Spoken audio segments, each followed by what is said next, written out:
This is Tomonews for Wednesday, February 24th. Feces, urine, and cigarette butts poured on boy with autism as an ALS ice bucket prank.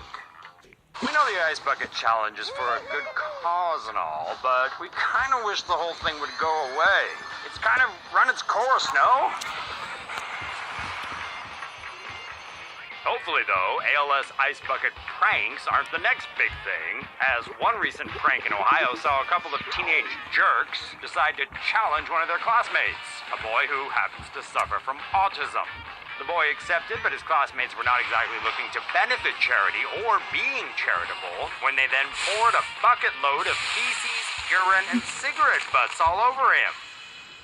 The boy's family is naturally outraged, and we hope those jerks get their just desserts.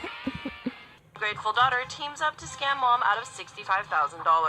Police have busted a ring of scammers after one of the scammers bilked her own mom out of $65,000 over 2 years.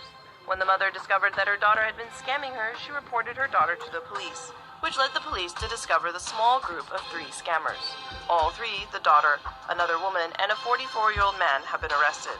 The daughter, identified by her last name Peng, had been scamming her mom for 2 years after the death of her father. Peng's father had died recently, and the daughter was angry that her mother refused to share her father's life insurance money. Peng moved out and became addicted to drugs.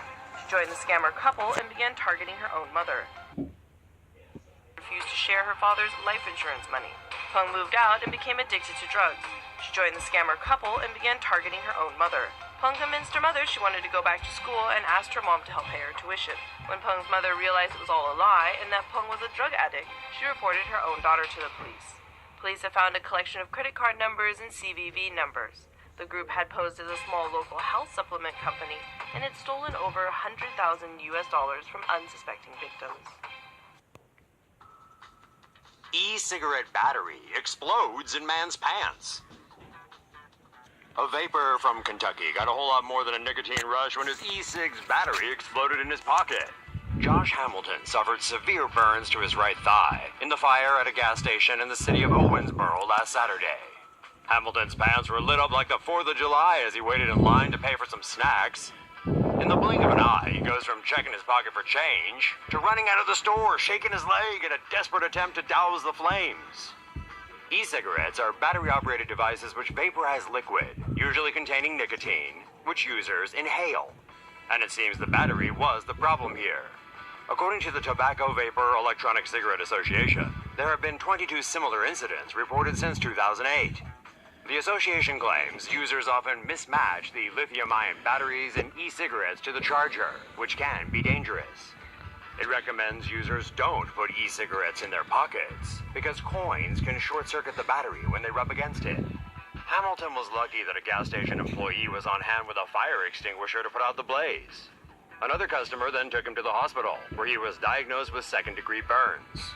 Hamilton said he hoped he wouldn't have to have surgery or skin grafts, but it was still too early to tell.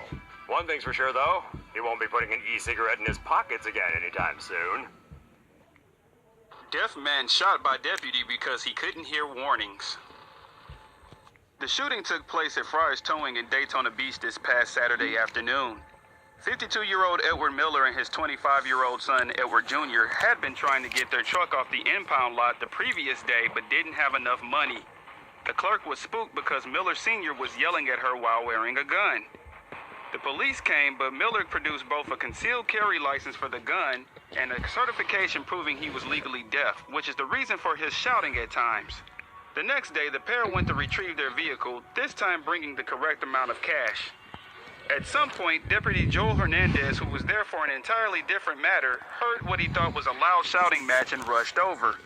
Even though the younger Miller tried to explain, somehow Deputy Hernandez shot Miller anyway. The towing clerk claims the Millers were being belligerent and drunk and she didn't feel safe. Volusia County Sheriff Gary Davidson says Hernandez perceived a threat and acted in line with department procedures. The Florida Department of Law Enforcement has launched an investigation. Woman shoots black teen after making racist comments. A woman in Macon, Georgia is facing the heat after firing multiple gunshots at a group of black teens walking by her front yard and striking one in the head. Earlier in the week, Elizabeth Cannon claims the boys had been throwing rocks at her house for months.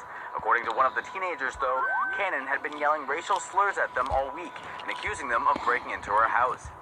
On January 16th, Cannon called police to notify them of the rock-throwing harassment and warned that if they continued, she was going to shoot them. Police say roughly 3 hours after that call, a report came in about a 15-year-old black teen shot outside her home. Elizabeth Cannon admitted to shooting young Vernon Marcus Jr. in the head and told police she didn't mean to actually hit one of them, just scare them. Oh, in that case, it makes sense. The 47-year-old Cannon was arrested and charged with aggravated assault, but is currently out on bond. Meanwhile, the boy she accidentally shot in the head remains in critical yet stable condition at a nearby hospital. Young boy savagely attacked by bear in Malaysian forest. A 9-year-old boy and his father are lucky to be alive after falling victim to a vicious attack by a sun bear while foraging for wood in a Malaysian forest.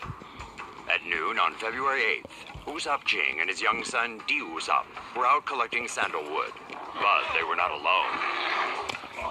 The bear first attacked Di's father, slashing his back and the side of his torso. Then the beast went after Di, teeth and claws ripping into the poor child's face and head. Badly wounded, the pair walked for almost an hour until they came to a road where they were found by a plantation worker who rendered aid. The shocked man said he'd never once seen a bear in all his time in the area. Young Di is currently in hospital and making a slow but steady recovery. Get well soon, Di. That's a story for your future grandkids.